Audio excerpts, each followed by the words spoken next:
Have you ever watched your athletes make one mistake, then a second, then a third, and before you know it, their body language and, just their whole mindset's in another world mentally? And immediately you probably ask yourself as a coach, what could I have done to prevent that? And you just kind of look around like, where do we go from here? And I'd be willing to bet my truck on it, Silverado. So here's the pattern. One mistake turns into two, body language collapses, the athlete checks out mentally. You can see it happening in real time, and there's nothing in your coaching manual that tells you how to stop it. Look, you told them to shake it off, you told them not to worry about it, you sent them some motivational YouTube videos. It happens. We just don't know what to do as coaches to allow ourselves to really nip it in the bud right when it happens. But no matter what you do motivationally, like a quick fix, it's just going to last about 24 to 48 hours. It's not a proven system. Okay, so just remember, you train your athletes hard, you coach them up the right way, so they're not soft. They just don't have a system for when things go sideways. Motivation's going to fade. The posters in the locker room, they don't talk back. There's no specific skill for when the wheels come off and everything just starts crumbling. So every coach I talked to come across, and when I was obviously coaching at the high school level, they all say, oh, the mental game is very important and it's super necessary for us to be successful. I just don't have time to teach it or coach it. Fair enough. But it's actually a lot easier than you think and simpler than you think on top of that. So just hear me out. What if you adopted the mindset and the mental training and principles that the top warriors in the world embody? Okay, I'm only talking about the Navy SEALs. Don't get intimidated by this. Everyone thinks, oh, Navy SEALs, they're crazy to do all this stuff. But here's the fact of the matter, okay? The Navy SEALs needed the mental tools, right? The one psychologist actually built into their training when they realized their strongest candidates were failing because their brain or their mind was quitting before their body did. The Navy brought the psychologist directly to BUD/S. Okay, that's their training, camp, 6 months of rigorous torture to become a Navy SEAL. And all of a sudden, using mental frameworks, the Navy SEAL graduation rate increased by a third. It wasn't from more difficult training or doing more tools out in the field. It was from actually having smarter training and implementing exactly what was needed to overcome those barriers and that stress and build resilience. If that doesn't get you fired up just thinking about psychology and expanding on performance, then I don't know what will. Okay, so the tools are simple, they're scalable, and I'm going to teach you how to use them right now. Start this week. Don't wait. But first, let's figure out why nothing's worked yet. Okay. Athletes crumble after mistakes. There's so much pressure. Confidence disappears. Focus is inconsistent from Monday to Friday. It happens. It's normal. Okay. We're coaching young athletes here. For years, I went through this as a high school coach. Motivation spikes on Monday. Everybody's pumped up. Big rivalry game, but it's hot. We got tests. We got breakups. Totally get it. The motivation is going to fade. Whatever you introduce on Monday, it kind of trickles out and fades. But when you have a system to help these surface level problems, you've got a chance to build these frameworks. So the real problem is that you have no system and it's not in place for when adversity hits. Totally normal, totally understandable, right? It's intimidating to teach the mental game on top of everything that you do already. So your athletes have never been taught what to do when the mistake happens. And unfortunately, they've just been told to shake it off or listen to the Taylor Swift song or Kelsey's Girlfriend, and nobody showed them how to shake it off. Okay. Do you just go blank? Do you tell yourself something? What do you do to really actually shake it off? And most importantly, stop the full spiral. The worst part is after your athlete spirals, they're not getting the performance or living up to the hype that they thought they were good. And all of a sudden, mom and dad want to sit down with you for an interview, and they have all this potential. And now mom and dad want to have a meeting to figure out why their kid doesn't have a scholarship. Yikes. So here's a pattern I keep seeing over and over again. The athlete will train hard. The athlete is committed to their sport, right? Then the athlete starts thinking about things outside of the sport. It's outside of their control, outside of their arena. They start thinking about expectations from others. They start letting pressure not to let people down get into their head, and that spirals into overanalyzing everything. Then comes the mistake. There's no system to recover. Then the spiral happens. There's no reset protocol and everything just turns into a 3-game slump. If I had $1 every time an athlete just came up to me and said, I just don't feel very confident right now. Can I talk to you about my confidence? And I'll tell them straight up. I'll say, you don't have lack of confidence. You know that you can play. You know that you're capable, but you're just missing like a full system to counter these negative thoughts and limiting beliefs. And I asked them, has there ever been an athlete in the world who hasn't gone through a slump? No. So what actually separates the good from the great? Well, it's the ability to bounce back quicker than before. And the next time you have adversity or make a mistake or something happens, you bounce back even quicker. You're reset even faster.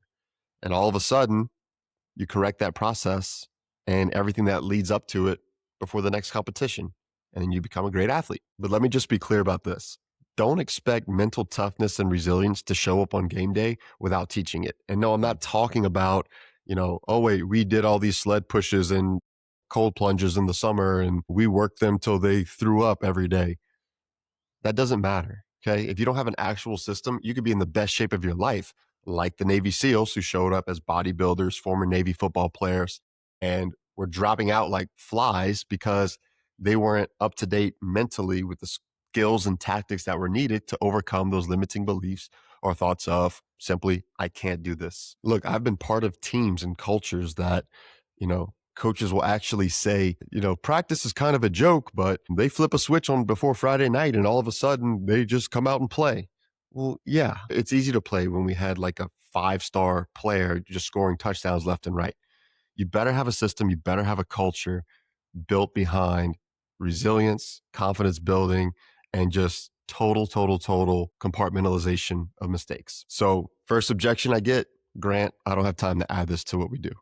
We have 90 minutes a day to practice. We have one meeting on Mondays. We have maybe a film session on Thursday, and we don't have time for this. I guarantee you can find a way. If it's important to you to train your athletes, the mental side, the toughness, the resilience, I'm telling you, everything else just falls into place. The meetings are better.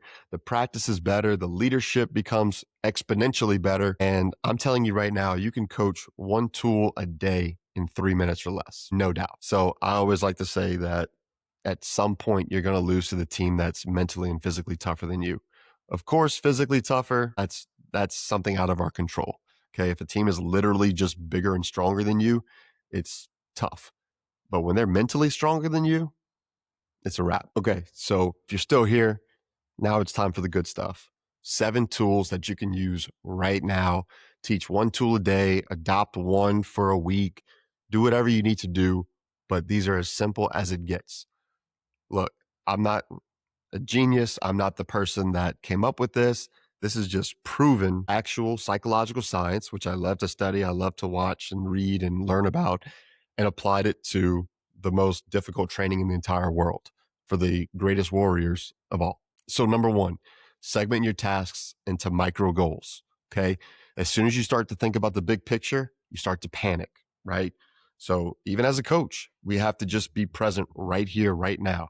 Okay. When I was going through all kind of mental burnout and physical burnout coaching, one mistake in a game, I would just start thinking about how this is going to carry over and we need to fix it by the playoffs and this needs to change and blah, blah, blah, blah, blah.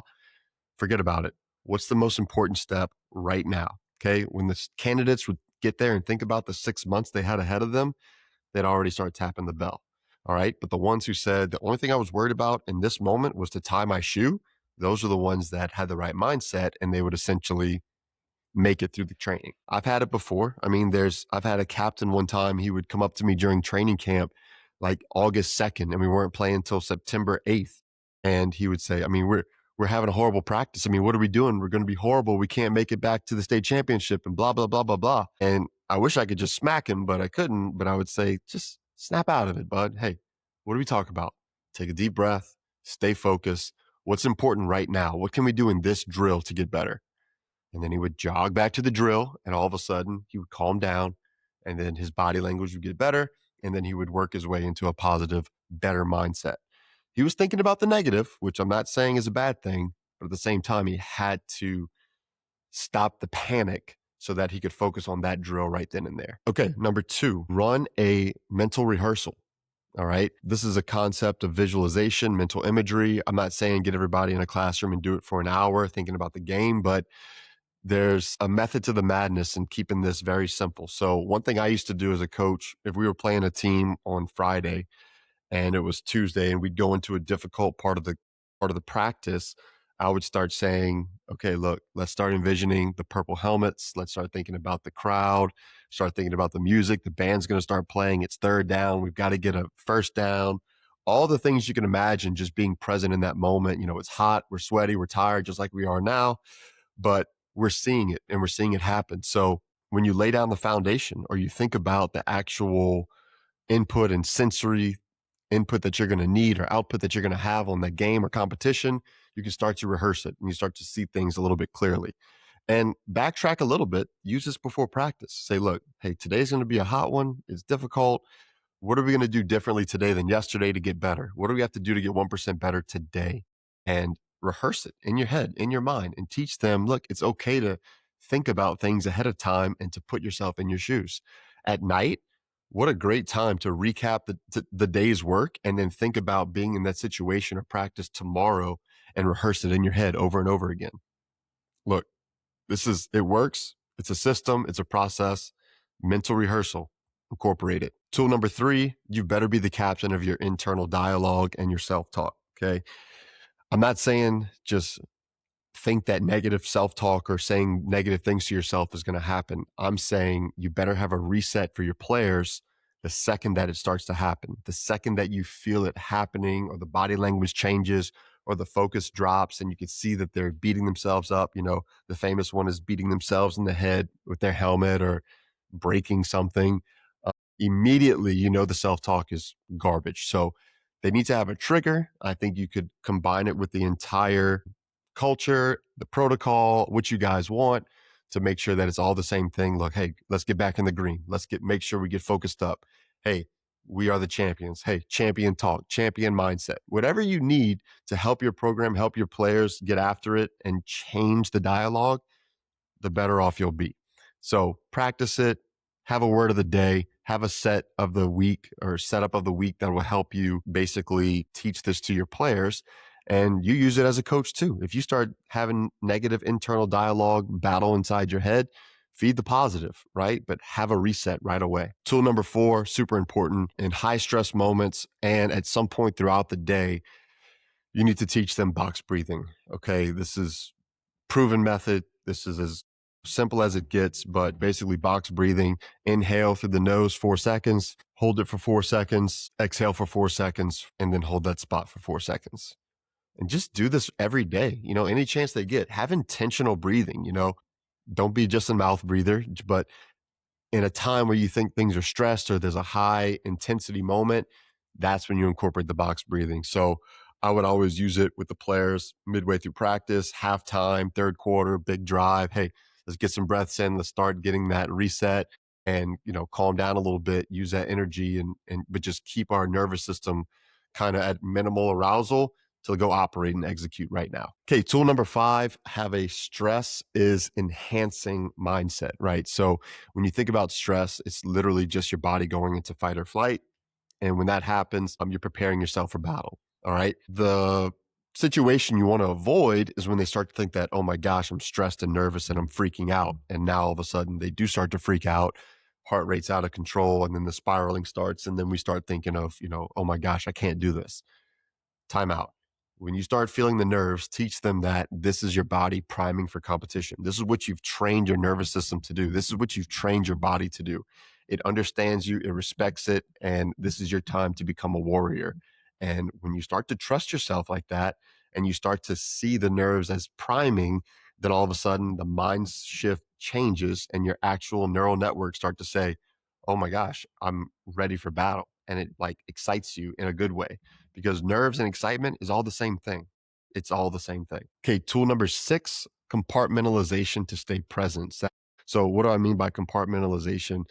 When you're actually sitting there and thinking about a mistake, all right, sometimes we allow it to take over. All right, we allow it to get inside of our head, and all of a sudden, that's when things start to escalate. But when we talk about compartmentalization, we want to keep that mistake buried away. We want to keep it ducked off in a closet, in a corner, in a closet, away where we can't see it, something we don't want to have to worry about. So when you think about the ability to compartmentalize and focus right now, okay, you need to have your specific psychological trigger that will allow you to put the bad play aside, compartmentalize it somewhere else in your mind.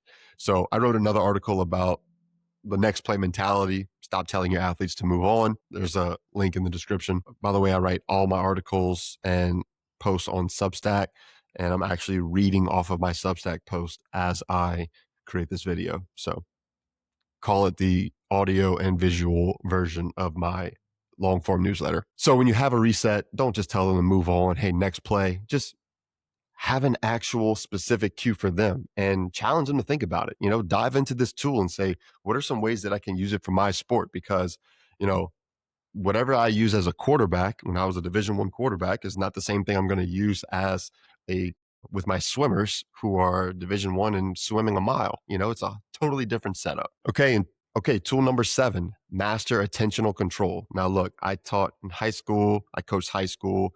We can barely get 5 seconds of their attention span because of the phones and everything they do already. It's fine. Okay, it's fine. But we're going to teach focus.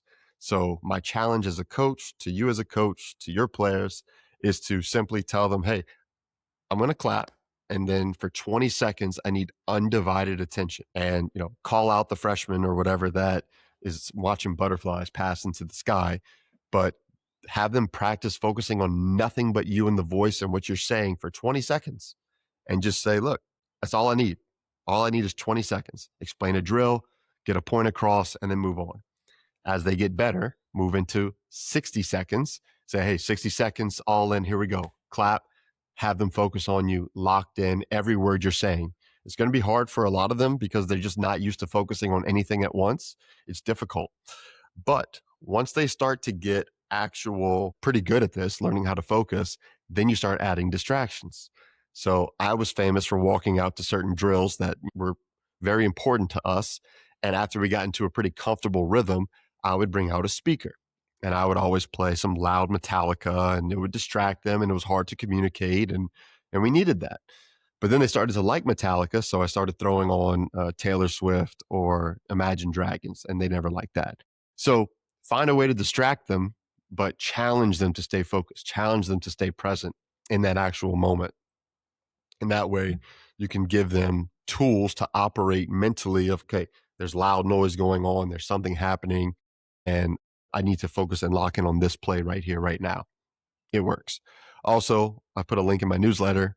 You'll see it. I'll put the link to this newsletter in the description of concentration grids. It's something we've learned about as coaches and mental performance coaches, and concentration grids can't go wrong. Okay. Challenge them, give it to them, let them put it on their phone, do 1 a day, 2 a day, try to beat your last time, whatever it takes. All right. So you've made it to the end of the video. I've given you the 7 tools. I've laid out why it's important, probably what you're going through right now as a coach and what you see with your players. So you stuck around this far. My challenge to you is, what can you implement with your athletes this week? What can you introduce this week with them? What can you use to help them operate at their higher level? And it could be one of the tools. It could be all 7. But I challenge you to go through this video, pick one that resonates with you and what resonates with your program or culture and something you feel comfortable teaching, or download my newsletter. I'll leave a link in the description, and that way you can see the full newsletter. And also in there, if you want to get in touch with me and connect, just book a strategy call. I do this all day. We just simply click a link. I'll put that in the description too. Hop on for 15 minutes. Hey, I liked your video. I liked your newsletter. What did you do in this situation? What would you do in this situation? And I'll be happy to connect with you because, like I said, that's what I do all day besides read about psychology and mental performance.